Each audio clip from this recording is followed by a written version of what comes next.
On a rainy Friday evening, former Navy SEAL Silas Walker, now a single dad, reluctantly shows up for a blind date his buddy arranged. When the door opens, a young woman stands there with trembling hands and smeared mascara. Adelaide Harrington, the estranged daughter of a ruthless CEO who once wrecked Silas's career. Neither recognizes the other's past, until a scar on his wrist and a gull pendant at her throat unlock a buried mission, a dead teammate, and a choice between vengeance and love, forever. Crescent Point, Oregon sits where the Pacific meets cold reason. Salt hangs in the air thick enough to taste. Foghorns moan across black water. And the fishing docks creak under boots that have seen too much. It is a town where men and women who fled bigger wars come to repair engines and teach survival skills to Boy Scouts who will never need them. Silas Walker is one of those men. At 36, Silas carries himself like a man who learned to walk through minefields. His shoulders are wide, his hands scarred, and his eyes scan every room twice before he speaks. The scar on his left wrist jagged, the color of old rope pulls tight when it rains. He tells people it was a climbing accident. It was not. It was a freight container full of counterfeit medical supplies that exploded in a Syrian port 10 years ago, killing 3 of his teammates and ending his career in a single flash of fire and betrayal. The Navy discharged him for breach of protocol. The real story stayed buried in a file marked classified. Now Silas runs a small repair shop on Pier 12, fixing boat engines and teaching weekend wilderness courses. He is good at both. He does not talk about the past. He focuses on his son. Leo Walker is 8 years old, small for his age. With dark hair that flops over his eyes, and a notebook he calls his adventure journal. He writes down everything his father teaches him: how to tie a bowline knot, how to read the wind, how to start a fire with steel and flint. But Leo's real passion is the piano. He plays by ear, composing little melodies that sound like rain on glass. Silas does not understand music, but he understands love, and so he drives Leo to lessons every Tuesday and listens outside the door. Silas has not been on a date in 4 years. He has no interest in dating. But Clinton Brooks, his old teammate, who now works port security, will not stop meddling. "You can't raise a kid on canned soup and guilt," Clinton says one afternoon, leaning against a workbench covered in wrenches. "You need a life, man. Just one dinner. I already set it up." Silas wipes grease off his hands and glares. "You did what?" "Her name's Adelaide. She's a friend of Vivian's, you know, my wife's coworker at the community center. She teaches piano. She's sweet. She's single. You're going." Silas wants to argue, but Clinton's face has that stubborn look that once kept them alive in Kandahar. So Silas agrees. One dinner, nothing more. Adelaide Harrington is 28 and exhausted. She sits in her tiny apartment above a laundromat, staring at the piano in the corner, trying to remember why she still plays. The answer is her mother. Her mother, who died 6 years ago under circumstances Adelaide still does not fully understand. Her mother, who designed navigation systems for storm-chasing drones and wore a silver pendant shaped like a seagull. Adelaide wears that pendant now, clutching it whenever the world feels too large. Her father is George Harrington, CEO of Harrington Dynamics, a defense contractor that builds weapon systems for governments that do not ask questions. Adelaide has not spoken to him in 3 years, not since she discovered the company was using her mother's research. Research meant to save lives in hurricanes, to guide missiles through civilian airspace. When she confronted him, he called her naive. When she refused to stay silent, he cut her off. The media called her a rebellious heiress. The truth was simpler. She chose her conscience over his money. Now she teaches piano part-time and works as a secretary at the Crescent Point Community Center. She lives on ramen and secondhand sweaters. She tells herself she is free. Some days she believes it. Vivian Park, her coworker and only real friend, convinced her to try this blind date. "You deserve someone kind," Vivian said. "Someone who won't use you." Adelaide does not believe in kind men anymore. But she believes in Vivian. So she agreed. One dinner. Nothing more. The cafe is small and warm, its windows fogged with rain. A single barista hums along to a jazz station, wiping down the espresso machine. Silas arrives first, shaking water from his jacket, scanning the exits out of habit. He sits near the back, drumming his fingers on the table, already regretting this. Then the door opens. A young woman steps inside, rain dripping from her dark coat. Her hair is pulled into a loose bun, a few strands clinging to her damp cheeks. Her eyes are red, her mascara smudged at the corners. She looks like someone who cried on the way here and is pretending she did not. She sees him.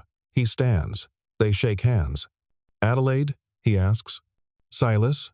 she replies. Her voice is soft but steady. Her hand is cold. She sits across from him, folding her coat over the chair, and he notices the pendant at her throat. A silver seagull, wings spread mid-flight. Something about it tugs at a memory he cannot name. "Sorry I'm late," she says, forcing a smile. Traffic was bad. There was no traffic. He knows this, but he nods. No problem. They order coffee. The conversation starts awkward, polite, the way strangers talk when they are trying not to disappoint someone else. But then Adelaide asks about Leo, and Silas's face softens. "He's 8, Silas says. Obsessed with pirates and piano. Wants to be a composer when he grows up. Or a pirate composer, I'm not sure." Adelaide laughs a real laugh, small but genuine. "That's wonderful. Does he take lessons?" "Yeah, twice a week. I don't understand half of what he plays, but he loves it. Music is a language," Adelaide says quietly. "Sometimes it's the only one that makes sense." Silas studies her. There is something careful in the way she speaks, as if every word costs her. "You teach piano, right?" "Part-time. Kids mostly. It keeps me sane." "What do you do when you're not keeping sane?" She hesitates. "I survive." The word hangs between them, heavier than she intended. Silas does not press. He understands survival. They talk about small things. Books. Weather. The ridiculous price of coffee. The rain drums harder against the window. Then the lights flicker. Once. Twice. The cafe plunges into darkness. Adelaide gasps, her hand flying to her pendant. "It's okay," Silas says, his voice calm. "Breaker probably tripped. Happens in old buildings," but he can hear her breathing. Fast and shallow. He stands, moving around the table. "Do you want me to check the panel?" "Yes," she whispers. "Please." He finds the fuse box in the back hallway, flips the breaker, and the lights hum back to life. When he returns, Adelaide is gripping the edge of the table, her knuckles white. "Thank you," she says. "I don't do well in the dark." "Neither do I," Silas admits. She looks up, surprised. Their eyes meet. Something unspoken passes between them, recognition maybe, or just the quiet understanding of two people who have learned to hide their fears. The rain lightens. Adelaide gathers her things.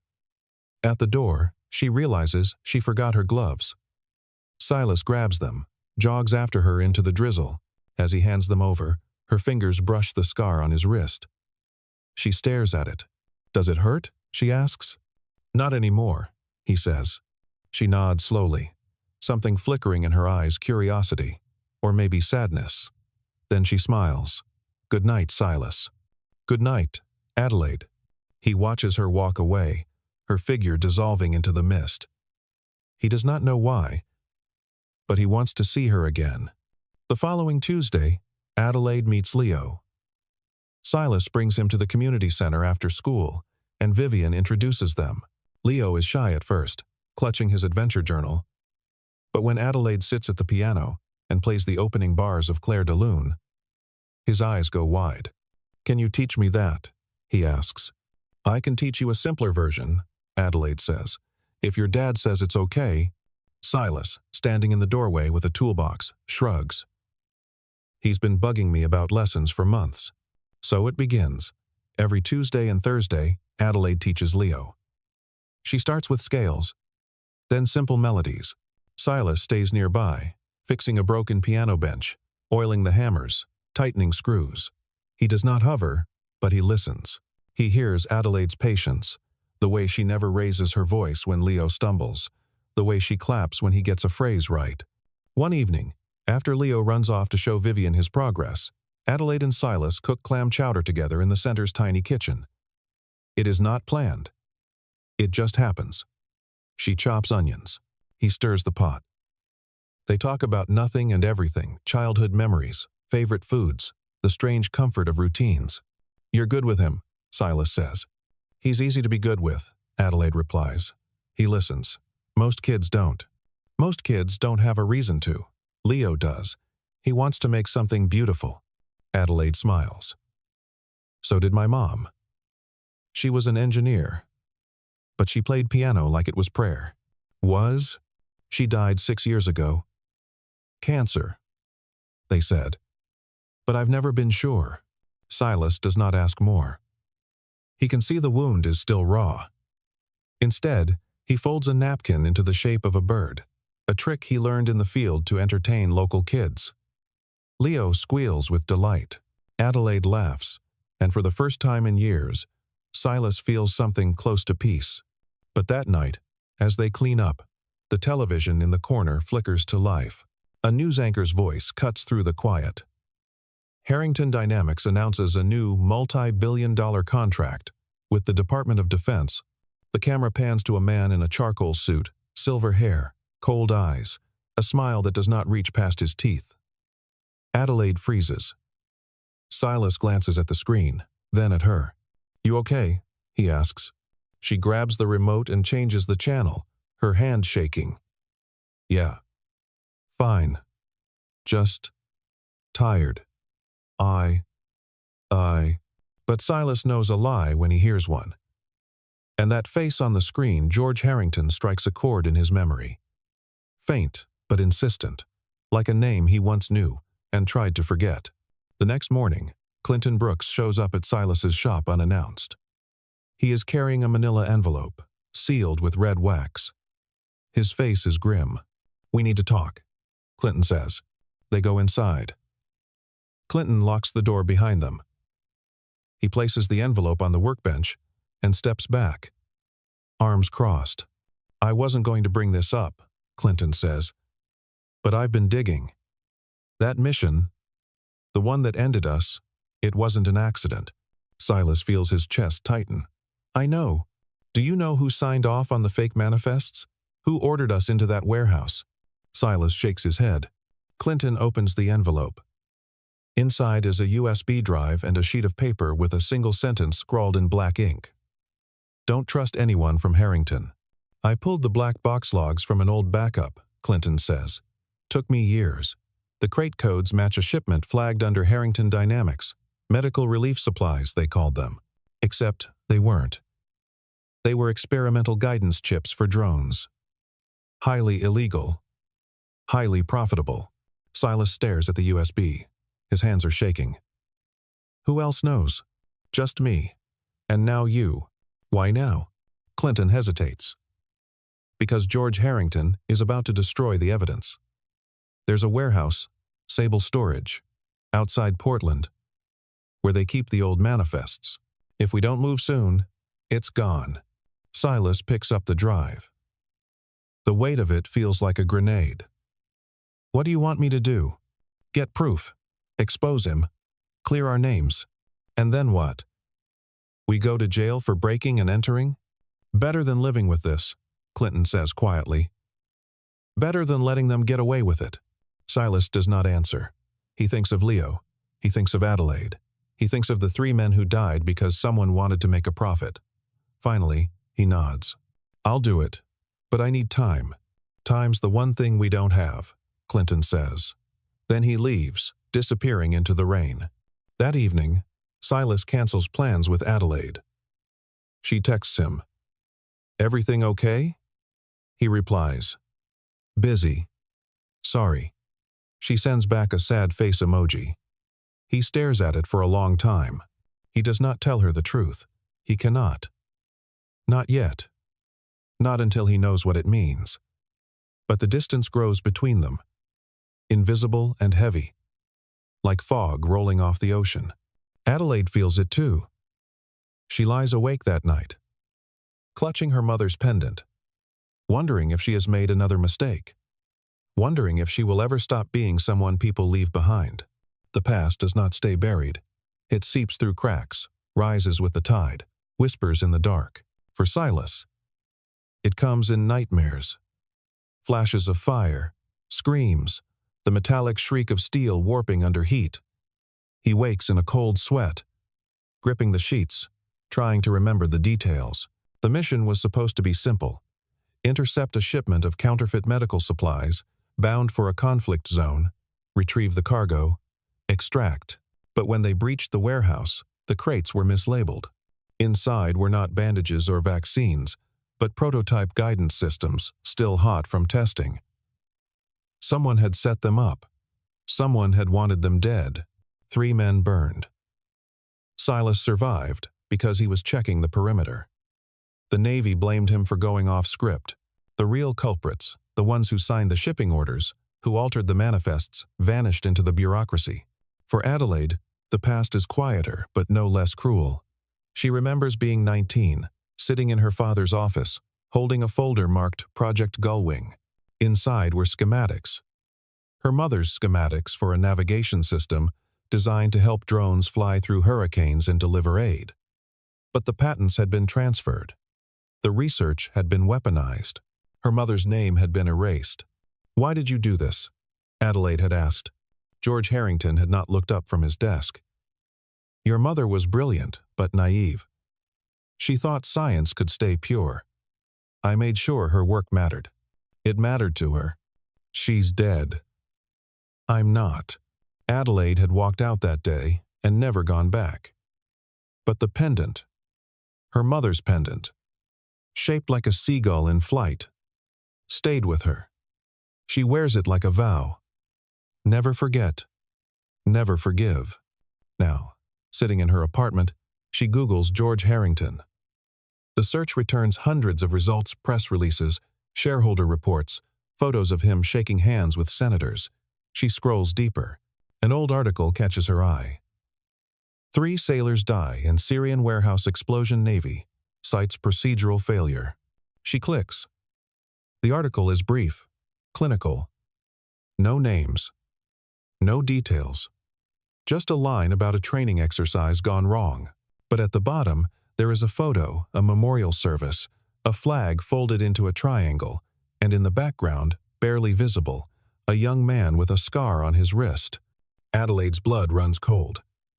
She zooms in. The face is younger, harder, but unmistakable. Silas. Her hand flies to her mouth.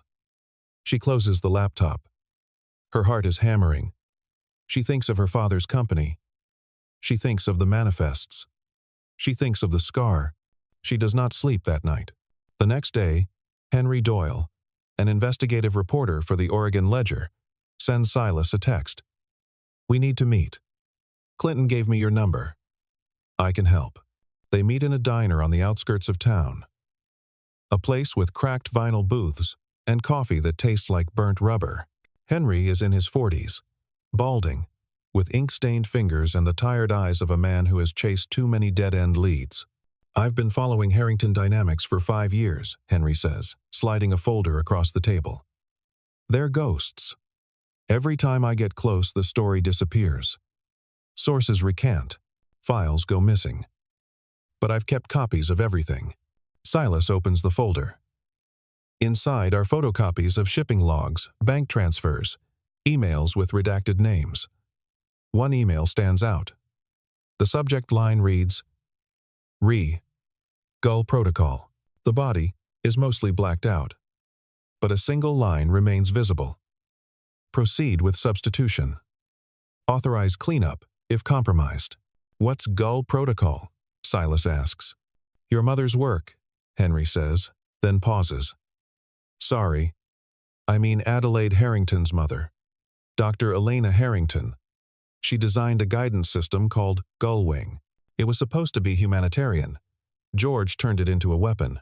Silas's mouth goes dry. "Adelaide's father is George Harrington?" Henry nods. "She cut ties years ago.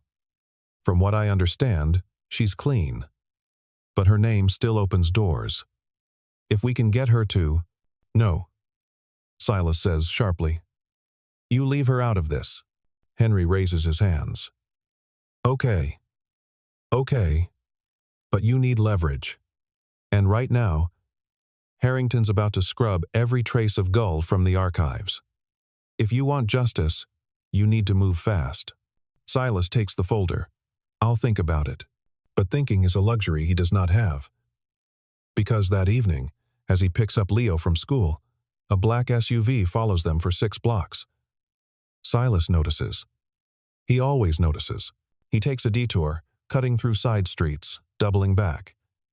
The SUV stays behind them. Dad? Leo asks. Why are we going this way? Just checking something, buddy, Silas says calmly. You remember the 3 safe points I taught you? Leo nods.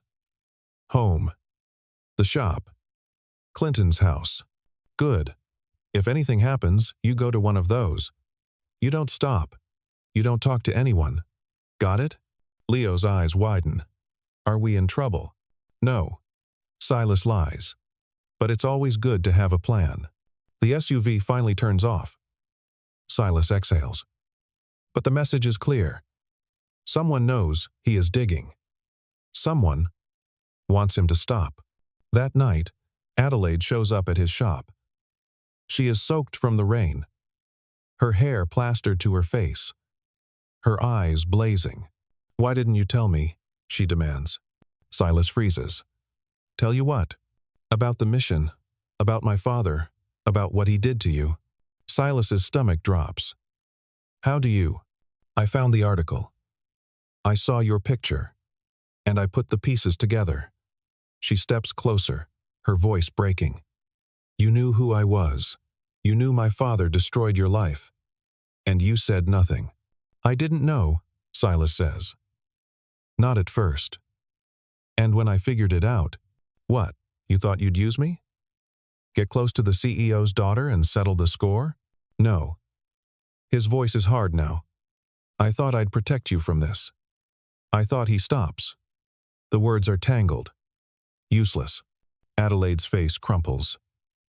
I don't know who to trust anymore. You can trust me, Silas says. Can I? The question hangs between them like a blade. Then her phone buzzes. She glances at the screen. It is a text from Irene Collins, her father's assistant. Your father would like to speak with you. Tomorrow, noon. He says it's time to come home. Adelaide shows Silas the message. He's trying to buy me back. What are you going to do? She looks at him, her eyes hard. I'm going to tell him no.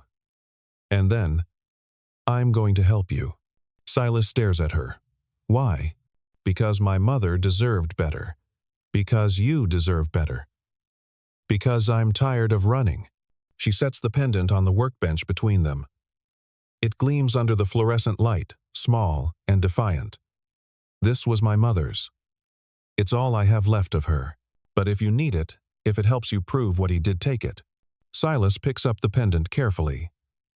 On the back, engraved in tiny letters, is a serial number. GW447B. He recognizes the format. It matches the crate codes in Clinton's logs. We're going to need more than this, Silas says. We're going to need the records, the manifests, the proof. Adelaide nods. Then let's go get it. They plan in whispers, bent over a map of Portland spread across Silas's workbench. Clinton joins them an hour later, bringing a laptop and a grim expression. Harrington's hosting a contractor gala tomorrow night, Clinton says. Big donors, defense officials, lots of security, but also lots of chaos. If Adelaide can get inside, she can access the internal servers. Her old ID might still work, and if it doesn't? Adelaide asks. Then we improvise, Silas says. But we do this together. No one goes alone. They divide the tasks. Adelaide will attend the gala, posing as a reconciling daughter. Her goal: access the financial records stored on the company's private server. Silas and Clinton will break into Sable's storage, retrieve the physical manifests, and extract the black box data from crate G411. Henry Doyle will stand by to publish everything the moment they have proof. What if something goes wrong? Leo asks. He is sitting in the corner, clutching his adventure journal. Too young to fully understand, but old enough to be scared. Silas kneels beside him. Then we trust each other. We stick to the plan. And we remember what we're fighting for. What are we fighting for? Leo whispers. The truth, Adelaide says softly. And the people who can't fight for themselves anymore. The next evening, Adelaide stands in front of a mirror, adjusting the strap of a simple black dress. Her hair is pulled back. Her makeup minimal. She looks like someone she used to be poised, polished, the daughter of a CEO. But her hands are shaking. Silas appears in the doorway. He is wearing a dark jacket, gloves, a watch with no reflective surface. He looks like a soldier again. You don't have to do this, he says. Yes, I do, Adelaide replies. She picks up the pendant Silas insisted she keep it and clasps it around her neck. For my mother. For your team. For everyone he stepped on. Silas crosses the room. He adjusts the clasp, his fingers brushing the back of her neck. They are standing so close she can feel his breath. If anything happens, he says quietly, you get out. You run. You don't look back. Same to you, she whispers. Their eyes meet. For a moment, the world shrinks to just the two of them. Two people who have been hurt, who have been used, who have chosen to fight anyway. Then Silas steps back. Let's go finish this, he says. The gala is held in the glass tower of Harrington Dynamics headquarters. Chandeliers glitter like ice, champagne flows, men in suits exchange handshakes worth millions. Adelaide walks through the crowd, her face a mask. She sees her father across the room, talking to a senator. He does not see her. Not yet. She slips into a side hallway, finds a server room marked authorized personnel only, and swipes her old ID card. The light blinks red. Her heart sinks. Then a voice behind her says, "Can I help you?"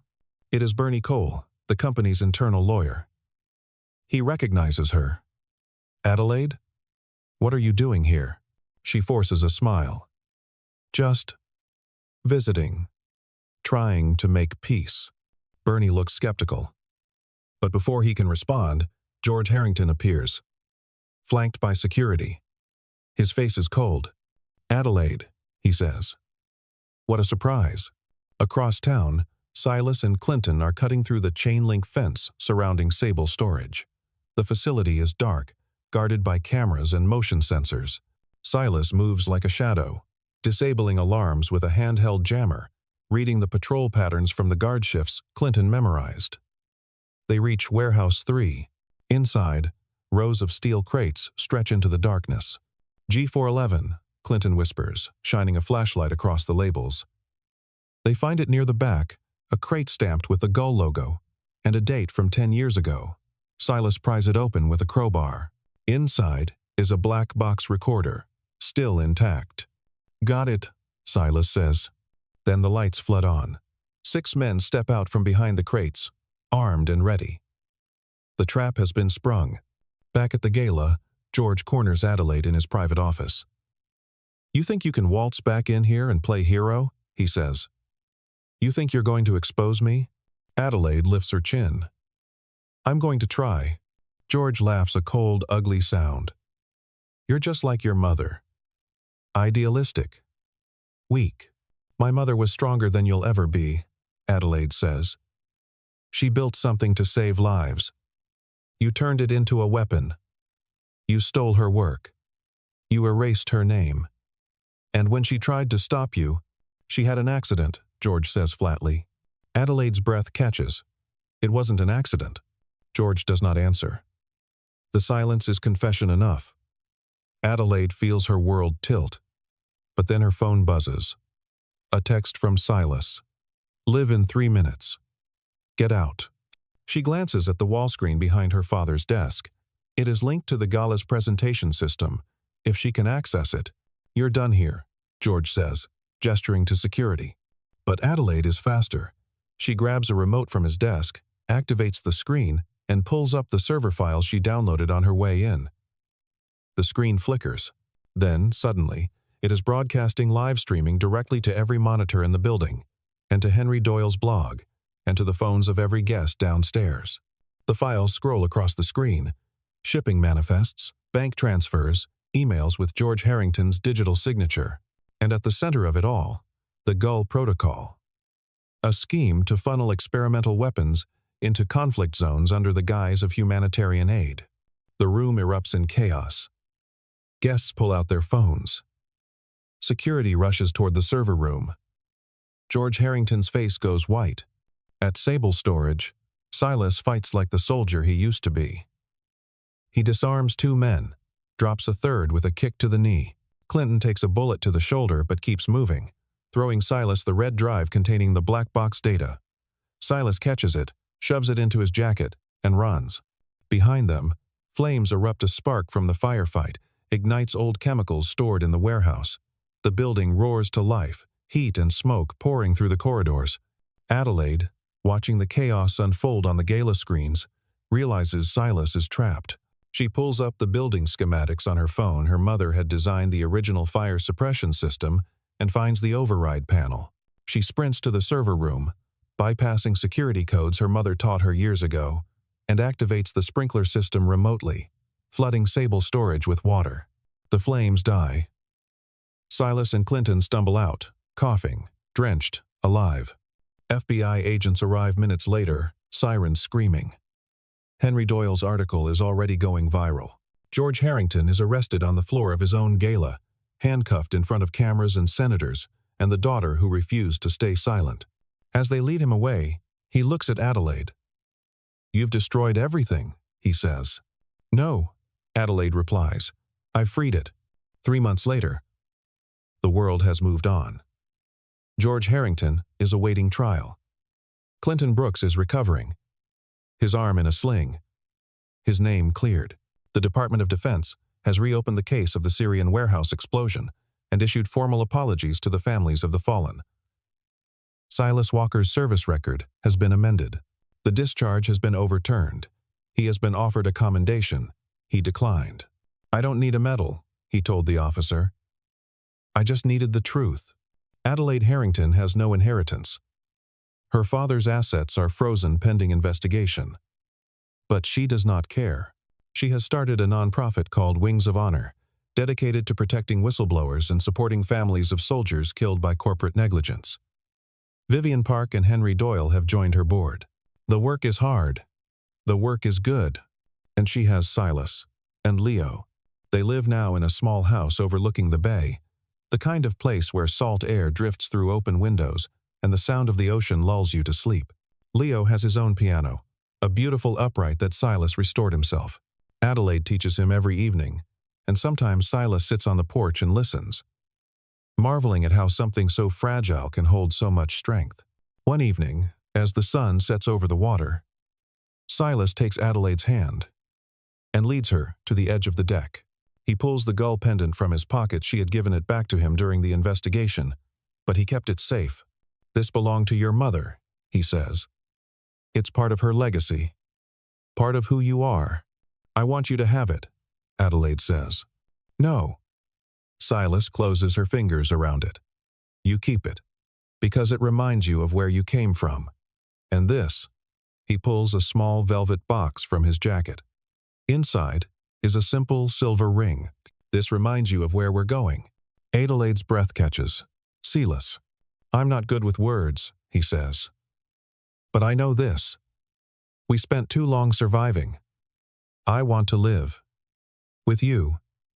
With Leo. With all the messy, beautiful, complicated pieces of what comes next." Tears stream down Adelaide's face. "Yes," she whispers. "Yes." Leo bursts through the door, grinning. "Did she say yes? Can I be the ring bearer? Can we have cake?" They laugh, the three of them tangled together, and for the first time in years, the weight lifts. The past does not vanish. The scars remain. But the future, bright, uncertain, full of second chances, stretches out before them like the open sea. And somewhere, on a breeze that smells of salt and hope, a gull cries out and wings toward home.